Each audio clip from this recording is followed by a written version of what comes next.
Revelation? Okay. God bless you.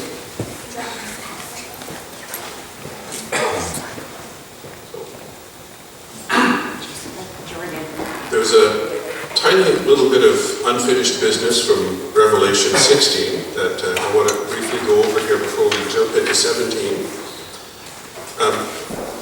And it has to do with the sevens of sevens of sevens that take us back to the time of Joshua and the Battle of Jericho, Battle of the city of Jericho. But there's something about that name. Something about the name Joshua. And I wish I had come up with this myself, but it was a scholar named Warren Gage that I happened to stumble across on YouTube in a segment called What No One Has Ever Told You About the Book of Revelation. So here we go. We're going to find out what nobody has ever told us about the book of Revelation. His research is into early Christian interpretations of the Old Testament. And that led him to a scholar named Jean Valade. I'm sure you've all heard of him. No, I'm just kidding. Who studied typology in the early church fathers. So it turns out that the name Joshua shows up as a type of Jesus a lot in some of the earliest of the church fathers, the early theologians of the church. Guys who are a lot smarter than I am, or who were a lot smarter than I am. And so there's some passages that kind of jumped out to these godly men. Among them, Hebrews chapter 4, and I'll start reading in verse 7. The writer of Hebrews is interpreting what he has seen in Psalm 95. God again set a certain day, calling it today. This he did when a long time later he spoke through David, as in the passage already quoted, "Today, if you hear his voice, do not harden your hearts."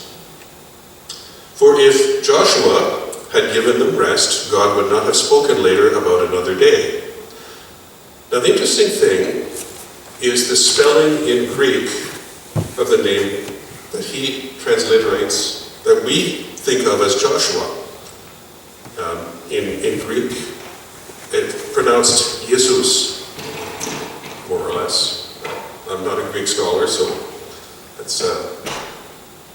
But you go down to verse 14, and he says, "Therefore, since we have a great high priest who has ascended into heaven, Jesus, the Son of God, let us hold firmly to the faith we profess." So, if you look at the spelling in brackets up there, in the square brackets, notice anything that jumps out? It's identical. It's the same name. So, these New Testament, or these post-New Testament early church fathers look at that and say, that's interesting. Joshua and Jesus are the same name, basically. Pronounced slightly differently because they're written in different languages. They also notice something in Zechariah chapter 3. And we'll start reading at verse 7. "This is what the Lord Almighty says," and again speaking to Joshua, the high priest, at the time that they were re-establishing worship in Jerusalem after the Babylonian captivity. "If you will walk in obedience to me and keep my requirements, then you will govern my house and have charge of my courts, and I will give you a place among these standing here." Okay, probably doesn't mean anything right off the bat. "Listen, High Priest Joshua, you and your associates seated before you, who are men symbolic of things to come." Oh, okay. So now God is telling Joshua, through Zechariah, that Joshua and the people with him are a symbol of something that's coming. "I'm going to bring my servant the branch. See, the stone I have set in front of Joshua. There are 7 eyes on that one stone, and I will engrave an inscription on it, says the Lord Almighty, and I will remove the sin of this land, in a single day. So did that happen at the time of Joshua, the high priest, as they were reestablishing worship, rebuilding the temple in Jerusalem? No. But Joshua is a type of something to come. And that something to come is his servant, the branch. In that day, each of you will invite your neighbor to sit under your vine and fig tree, declares the Lord Almighty. So, it seems that Zechariah has made a connection between the high priest named Joshua and future events that will lead to Israel's sin being removed and the nation restored to its place in peace. So just a quick question here. Is Israel restored to its place in peace? Currently? Not exactly, huh? Okay. So part of this is still obviously future, but the name Joshua, which is basically the same name as Jesus, is involved in this as a type. Zechariah claims that this high priest is a symbol of something to come. But the clincher for me, and again, I wish I had come up with this myself, comes toward the end of the initial covenant signed at Mount Sinai, ratified at Mount Sinai, in Exodus 23. Now, there are a lot of Old Testament references to the angel of the Lord. For instance, there's one who wrestles with Jacob one night when he's about to confront his brother Esau. And they end up wrestling all night. And the angel of the Lord has to put Jacob's hip out to win this fight. He discovers that actually he was fighting against God, the angel of the Lord. But this one is very interesting in Exodus 23. Verse 20 says, "See, I am sending an angel ahead of you to guard you along the way and to bring you to the place I have prepared." So this angel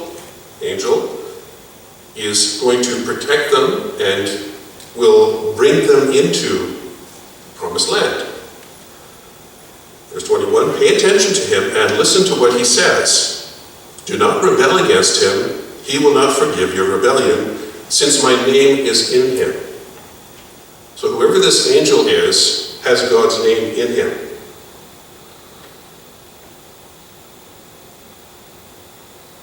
So I'm not an old ancient church father, so I didn't catch this as I was reading it initially. "If you listen carefully to what he says and do all that I say, I will be an enemy to your enemies and will oppose those who oppose you. My angel will go ahead of you and bring you into the land of the Amorites, Hittites, Perizzites, Canaanites, Hivites, Jebusites, and I will wipe them out." So, quiz time. Who brings Israel into the promised land? Is it Moses? God. Okay. So, there are two. I'll give you two choices. Joshua, yeah. Joshua. So, who then is the angel that brings them into the land? Who has God's name in him? Catch that? I completely missed it. It took Dr. Gage to explain it to me. So we find out in Numbers 13 that Joshua wasn't even his original name. So in Numbers 13, they're getting the spies ready to go into the land. These are the names of the men Moses sent to explore the land. Moses gave Hoshea, son of Nun, the name Joshua. So now he's even changed Hoshea's name to basically the same name that Jesus has before sending him into the promised land to spy it out. Coincidence? Early church fathers think not. So God tells Israel his angel is going to bring them into the promised land and that his name is in this angel. And then Joshua, whose name is changed to the equivalent of Jesus, takes Israel into the promised land. Should we wonder why certain church fathers, such as Justin Martyr and Tertullian of Carthage, see Jesus in the name Joshua? There's something about that name. There really is something about that name. So that was the thing that we were never told about Revelation. Joshua is the type of Jesus as both the high priest and the conqueror of the promised land. What does that tell us from the book of Revelation? He's going to defeat Babylon the Great, just as he defeated Jericho. And he's also going to restore true worship of Israel's God through his temple,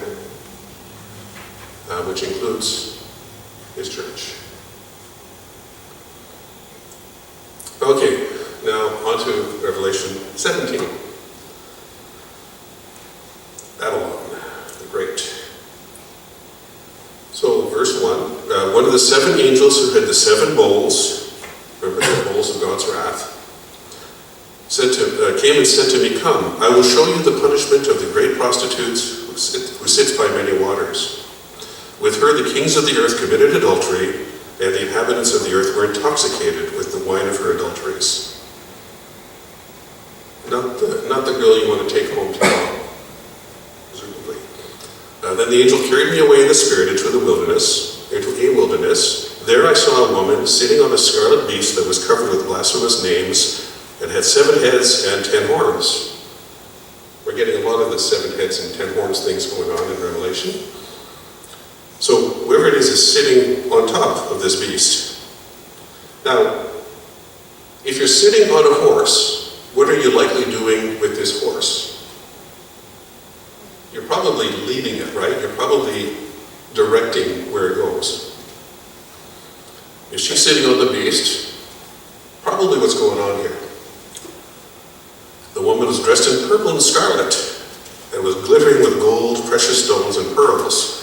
She held a golden cup in her hand, filled with abominable things and the filth of her adulteries. The name written on her forehead was Mystery, Babylon the Great, and the mother of prostitutes and the abominations of the earth. I'm pretty sure that this is not a handle any of us want. I saw that the woman was drunk with the blood of God's holy people, the blood of those who bore testimony to Jesus. When I saw her, I was greatly astonished. That's quite an interesting word, astonished. It's translated from a word that has a wide range of meanings. What's probably going on is that John is both intrigued and revolted by this character, who's outwardly beautiful and yet drinking blood.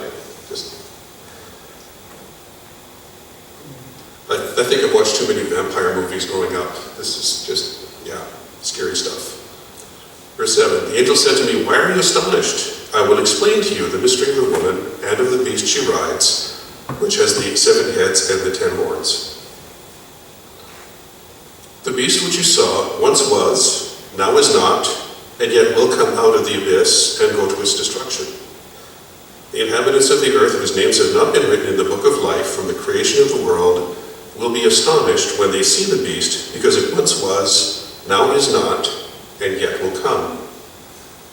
So that gives you the kind of the time frame for this. There comes a time, or this beast actually existed. There comes a time when it doesn't exist, and then suddenly will pop into existence again. And that will be astonishing, because you won't expect it. So from the perspective of the end-time generation, the revival of the evil empire, that's what I've been calling it all along, will come as a shock. And I'm going to suggest that it's basically pagan Rome 2.0. Comes back to life, and it will be a shock, because when you look at Europe now, it's pretty pathetic in terms of military strength, in terms of even the ability to stay together. Pretty pathetic. So it'll be a bit of a shock if it actually does re-emerge from the abyss.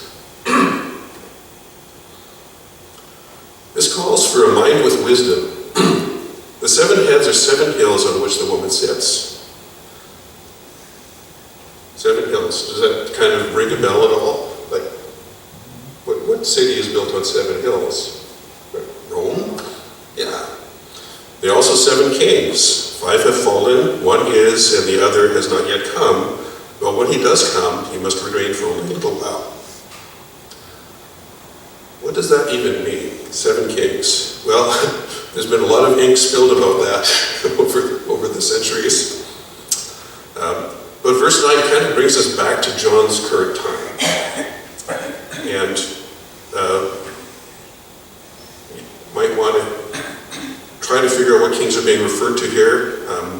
I'm probably wrong, so just bear with me. You know, everybody has to throw their guess in, right? Shake it up, something will come out. My best guess is the first 5. Nebuchadnezzar, Cyrus the Great, Alexander the Great, Antiochus Epiphanes, and Augustus Caesar. My vote for the 5. Each of them conquered the land of Israel, or Judah. And currently, the current conqueror was Domitian. Current leader is Domitian, 1 is. And again, probably wrong. I'm sure that everybody who's tried this is probably wrong. So you could make a different list of only Roman emperors. There are problems with that as well. There have been too many Roman emperors in between Augustus and Domitian. And each scholar chooses their own according to taste. So, hard to know exactly. But here's the key, according to another scholar named Craig Koester, Koestr. Each of the previous ones has fallen. Catch that. 5 have fallen. 1 is, and there's 1 yet to be. What does that tell you about the one that is? Well, if the first 5 have fallen, and there's going to be a number 7, probably means number 6 is going to fall too. That's why there's going to be a number 7. And even a number 8 in verse 11, as we'll see. So the beast who once was and now is not is an 8th king. He belongs to the 7 and is going to his destruction. The 10 horns you saw are 10 kings who have not yet received the kingdom, but who for 1 hour will receive authority as kings along with the beast. Pretty sure that hasn't happened yet. This looks like a future thing. But it looks like even the beast is going to need help to run his empire. That's why there are 10 horns who will serve as kings that give him their authority. Verse 13, they have one purpose and will give their power and authority to the beast. Now, just want to go back and remind us that the angel who's talking to John has said he's going to show them the history of this prostitute and what's going to happen, okay? So everything up to now has been to lead up to that point. Verse 14, they will wage war against the Lamb, but the Lamb will triumph over them because he is Lord of lords and King of kings, and with him will be his called, chosen, and faithful followers. So we jump ahead that these 10 kings and this one who's going to be given authority, we're all going to be destroyed in the end. Okay? This is the kind of thing that we know already. But in the meantime, as I like to put it, all the king's horses and all the king's men won't be able to put that beast together again when this is all done. But until then, they have a God-given, God-ordained job to do. Then the angel said to me, the waters you saw where the prostitute sits are peoples, multitudes, nations, and languages. I'll come back to that in a moment, about this multitudes of nations and languages. The beast and the 10 horns you saw will hate the prostitute. They will bring her to ruin and leave her naked. They'll eat her flesh, and burn her with fire. So this beast that she's riding on is going to turn against her. Is the main point of what's going on here. So God has put it into their hearts to accomplish his purpose by agreeing to hand over to the beast their royal authority until God's words are fulfilled. So wherever these 10 kings are giving their authority to this beast in order to get rid of this prostitute. The woman you saw is the great city that rules over the kings of the earth. So, in John's day, was there a city that ruled over the kings of the earth? Rome, right? That was the seat of the empire. So this woman seems to have power to persuade and power to corrupt, power to lead, but no military power to speak of. Because it doesn't take much to take her down. And so they asked the question, could this be a religious institution that has a massive political influence? Does such a creature exist? Can such a creature exist? Is there a large religious institution that has had sway over large portions of the European-originated nations around the world? Multitudes of nations, languages, peoples. And is there such an institution that's easily identified with a certain city? Well, that's possible. One could easily imagine an institutional church, such as, say, Roman Catholic Church, as a candidate for that kind of a role, at least until the relatively recent past, because it's had a lot of its power and influence taken out from under it by a very secular world. Or so it would seem.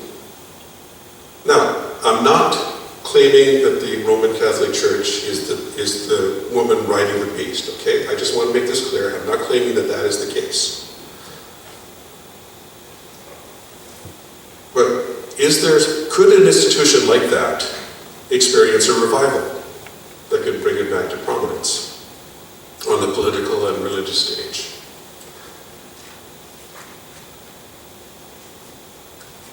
Something like that may already be underway. There seems to be a movement among young people to return to traditional worship. And you might not be aware of this if you're not tuned into the internet, but even in the United States, there is a massive move among young people to go back to traditional churches, Orthodox Church, Catholic Church.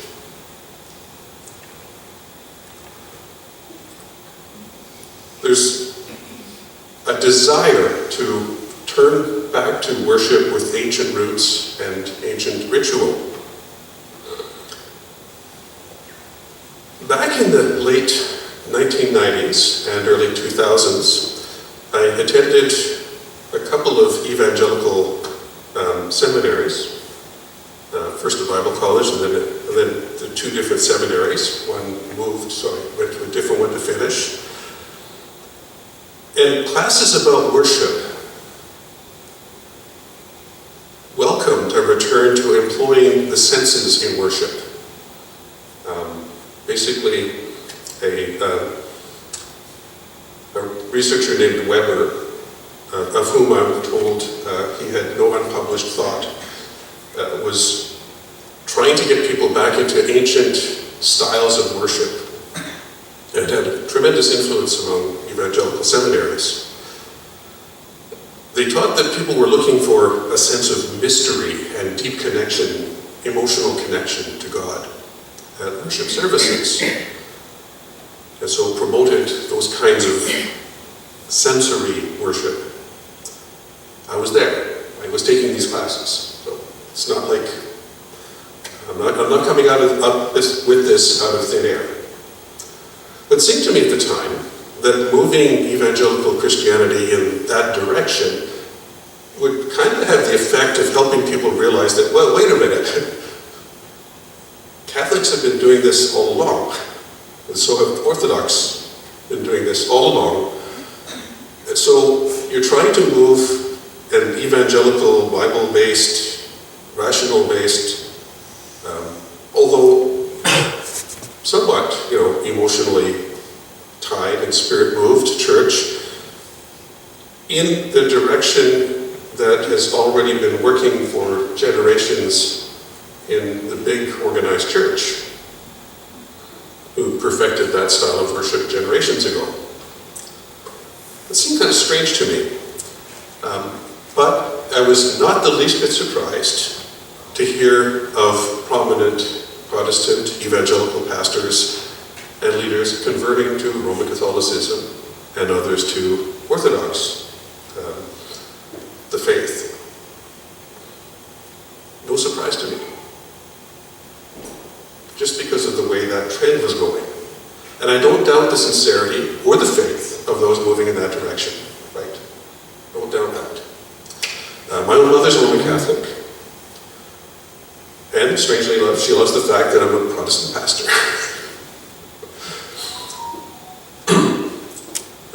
Now that I think about it, I don't think I've actually formally told the Roman Catholic Church that I'm not part of them anymore. So they probably think that I'm still one of theirs.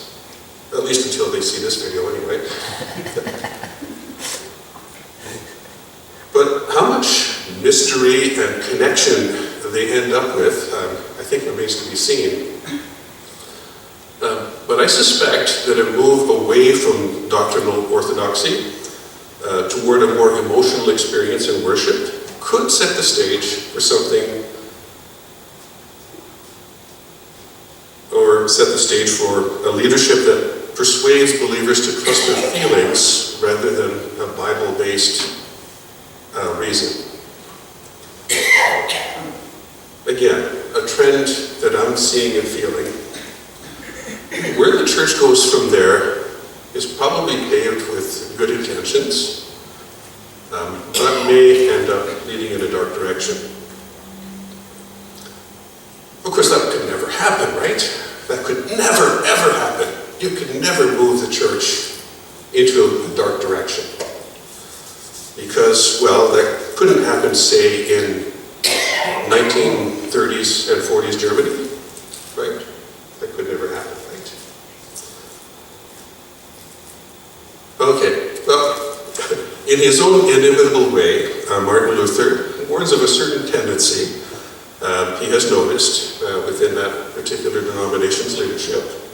And I quote, "As the beast that John saw in the Revelation, 13 verse 11, which had two horns like a lamb, but a voice like a dragon, so the papal hosts look like Christians, but preach the devil." Martin Luther. You can never accuse him of holding back his opinion. So whether or not that particular denomination ends up supporting the beast, right? Two things do remain true. First, as Lord Acton so pithily put it, power corrupts, and absolute power corrupts absolutely. And second is that psychopathic personalities tend to seek out positions of power over other people. Now, approximately 1% of the human population is made up of people with psychopathic personality. And large hierarchical organizations with great reach and emotional influence are very attractive to that kind of person. Some migrate to large churches or mega churches, which may be why some of those churches are in the news for all the wrong reasons. But it would be catastrophic if that individual, well, it would be very bad. Imagine such a person managing to infiltrate a globe-spanning, multicultural institution and reaching the highest position within it. Imagine something like that. Just out of the blue. Imagine something like that happening. It would be very bad if the organization was based more on emotion than on rational biblical understanding, right? It would be catastrophic if that individual were literally a demon-possessed minion of the devil himself. So, the description of Revelation 17 of that relationship between the woman and the beast is actually true to human nature. There's always been tension in medieval Europe, for instance, between the church and the state. Kings, princes, popes always had difficulty getting along. Well, I should say always, but often had difficulty getting along. But as the technology that enables physical and economic control over people improves at a dramatic pace, which it is, if you're watching the trends, the scenario described in Revelation 13 and 17 becomes inevitable. Some psychopaths will attain control of the tools of state, and that's as certain as the rising of the sun. Somebody with a lust for power will try to take over. There'll be fragile alliances among psychopaths as they vie for ultimate control over all nations, and that too is inevitable. It's human nature. But the fall of the woman is inevitable. The beast will make sure of it. The fall of the beast is inevitable. Jesus will make sure of it. So what do rational people who follow Jesus Christ do about ultimate totalitarian control? Especially if it's a world state. They do and endure whatever it takes to follow Jesus Christ. If prison, then prison it is. If torture, then torture it is. If death, well, then death it is. It's hard. It's terrifying. But it's infinitely worth it. I don't believe it at that, but I do want to say that the rest of the book of Revelation will explore why it is infinitely worth it to follow Jesus no matter what. So, Lord, let us be the people who follow your Son